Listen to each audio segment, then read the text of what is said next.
Welcome back to Financial Time in the Car Line, where I break down the financial industry for you while I wait for my kid to get out of school. Little follow-up video, continuation as to what I did yesterday, was talking about rental property buying 101. So, part 2, let's say you buy your rental property. Sweet, what now? So there's a whole process that a lot of investors talk about. I myself have done it multiple times. And that process is what they call buying, renovating, renting, and then refinancing. So why is that the standard process when you own a rental property? Well, here's the thing. You buy, okay, cool. Now you've got, let's say, 10 grand, 15 grand to renovate. You find your contractor. You get yourself a good deal at Floor and Decor and More, whatever it may be. You buy some nice flooring. Maybe windows are on sale at Lowe's and you find a contractor that'll willing to put it in for you, save a little bit of money. So sweet, you're doing your renovations. You're doing add-ons, you're doing upgrades, things that will increase the value of your home. Energy efficient windows, new roof, new AC system, renovated kitchens, renovated bathrooms, new floorings. But you know, whenever you go in and you put in recessed lighting, new fans, it's not really going to add a lot of value to your home. It's going to add a nice aesthetic appeal, but it's not going to add a lot of monetary value, if that makes sense. So, you know, your major constructional projects that will add actual value to your house, that's what you want to focus on. So once you get your renovation done, get yourself a tenant. You know, there's websites that you can go to verify tenants whenever you put your listing. You know, we list our rentals on HotPads, Zillow, and apartments.com, and then Facebook Marketplace is another good one as well. Unfortunately, Facebook Marketplace, you get a lot of tire kickers, if that makes sense. You got a lot of people that come around and be like, oh, hey, is this still available? Yeah, it's still available. It's posted. Okay, cool. Can we have a showing at 3 o'clock? Oh, yeah, cool. And then I have found through Facebook Marketplace, you get more no-shows than anywhere else. That's just my experience in over, you know, probably about 15 years in rental property business, even though I've only been using Marketplace for about 5 or 6 years. So you get your place, you get a tenant, go to Ben Verified. That's what we use to verify our tenants. It's a tenant pre-screening process. It pulls credit, pulls criminal history. I'll give you, for instance, we have an HOA, and if there's certain things on individuals' criminal history, any drug charges, any assault charges, any domestic violence charges, those are clearly in our HOA bylaws that they will not allow tenants with that type of criminal background into the community. So if you are buying into an HOA community, which if you invest in the state of Florida, which we do, there are a lot of HOAs, so you got to read the bylaws strictly that revolve around the rental, you know, the renting of your home. So let's say you get a tenant, boom, credit pops off, good credit score, sweet. You know, if you don't know how to read credit, that'll be one of my shows coming up. So hopefully I can help you out with that. If you're in the process of screening a tenant currently, you need some help, comment below. I'll try to, I'll do my best to reach out to you, take you through it step by step as to things to look for.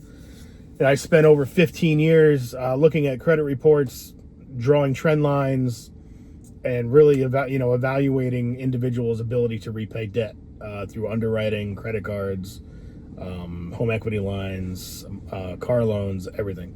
So go ahead and get the credit pulled. Credit looks good. Sweet. Awesome. Let's go. No criminal background check. Even better. All right, Mr. and Mrs. Tenant, or Mr. or Mrs. Tenant, whatever it is, boom, you get a lease. You get your lease agreement signed in. Make sure to work out your addendums. So the lease is a standard lease. When do you move in? When do you move out? What's included? What's not included? Make an addendum, key addendum. If you lose a key, $35 charge. Because if they lose a key, then you got to go make a key. Then you got to change the locks out. That's if you have a keypad, okay, that's one thing, but typically you're giving them a spare key. But if they lose the key, it's $100 lock change. Is there a key fee? Cleaning fee at the end, anything above and beyond normal standard cleaning procedures. We had a tenant that left one of our places an absolute disaster. And we had to charge them $340 because it was something way above and beyond normal cleaning. Are you allowed to have animals? Or, what happens if you lose the mailbox key? Occupancy. The addendum should state this is strictly for, Mr. or Mrs. or Mr. and Mrs., whoever it may be, in regards to who's living there, and, guest policies. There should be, you should have an addendum with a guest policy if your lease doesn't state it. So boom, boom, boom. You sign it, you get your security deposit, you get your first month's rent. They're about to move in. Sweet. All your renovations are done. You put in new windows, you put in new floors. Cool. So you did the buying, you did the renovating, you did the renting. Now comes the fourth step, refinancing. This is the most glorious part of rental property buying. So let's use round numbers. You see, you buy a house or a rental for $100,000. You put down 20%, so now you owe $80,000, and then you had to pay an additional $10,000 to close. So you're $30,000 deep in the process, and then you put another $10,000 down to renovate. So now you're $40,000 deep in the process, and you owe $80,000 on the property. You do a refinance, okay? It's probably going to be 45 to 60 days later, and make sure whatever loan you're taking out, there's no prepayment penalties. That's the big thing. So you go into the refinance process. It's going to cost you another closing cost, but you can typically roll that into the loan, and you can sometimes pull out 80 to 85% of your value of the home. So let's say after your renovations, your home is now worth $130,000. Someone do the math for me in my head. I don't know. Let's so do the math. If you do 130,000 and then you take 80% of that, okay, you now have a figure that you can refinance, and that value is going to be above $80,000. So that difference, let's just say the difference is $80,000 to $100,000. Okay, you're going to refinance the house at $100,000. You owe $80,000. Well, that $20,000, guess what? It gets cut as a check to you. And you say, well, Ted, what about taxes? Taxes, not on a refinance. Tax-free. You can refinance tax-free. Any equity you pull out in cash is a tax-free withdrawal. So that's a situation. So if you're pulling out $20,000, that's cash money back in your pocket.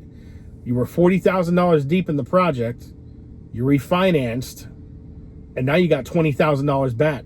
You just recouped 50% of your initial investment. Up, boom, like that. See ya. So now you've got the new mortgage rolling. You're making hopefully a couple $100 a month, $1,000 a month on your rental. You got $20,000 in cash now. What's next? You can either A, put it in reserves, take it out and go party. I don't recommend that. Or do what they call the final R, repeat. Use that $20,000 to put it towards your next property. You just got $20,000 tax-free. Utilize that to buy the next property. Like we said, $100,000 property, 20% down, it's $20,000. You just secured your down payment for your next house. We're just using roundabout figures. I can give you a figure that we did, but that concludes the process as a buy, renovate, refinance, or buy, renovate, rent, refinance, and then repeat. I can give you the numbers on a project that we did about 6 years ago. We bought it $160,000. We put in $12,000. So we put down $32,000 plus $10,000 in closing. Okay. So we're $42,000 deep in the property. Then we put another $12,000 in renovations. And then 42. So now we're $54,000 deep in the property. We refinanced and actually pulled out $64,000 tax-free, my business partner and I. So we actually came out ahead. We actually recouped every single penny that we put into the property, and plus just a little bit over $10,000. We had another property about 4 years ago, did the same, and then we bought another property with those proceeds. And then we did another property and we bought it for 160. It was like 162. Put down roughly 35,000, 36,000 plus 10 grand in closing. So we were at 45,000. Then we did another 20 grand in renovations after but we didn't do this for another year and a half. We had a tenant come in immediately. They were boom right there within a week. I was like, hey, let's just test the water without renovating. So we didn't do the refinance right away, and that individual stayed there for 18 months. Great tenant. When they moved out, we redid the floors, the windows.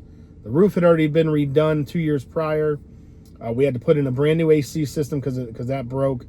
So we spent roughly 22 grand, and then we refinanced it, but we pulled out $84,000. So again, we ended up making money on that. So we ended up taking that. And that's when COVID hit and the rental prices down here, rental property prices in Florida started to get out of control. So we were like, all right, let's take the money, let's secure the cash. And we put it into our own brokerage accounts. We started investing in dividend funds. And now we're making, exponential money, in dividend returns every month. So that's a story for another day as well. So car line is starting. Kids up there about ready to come out of school.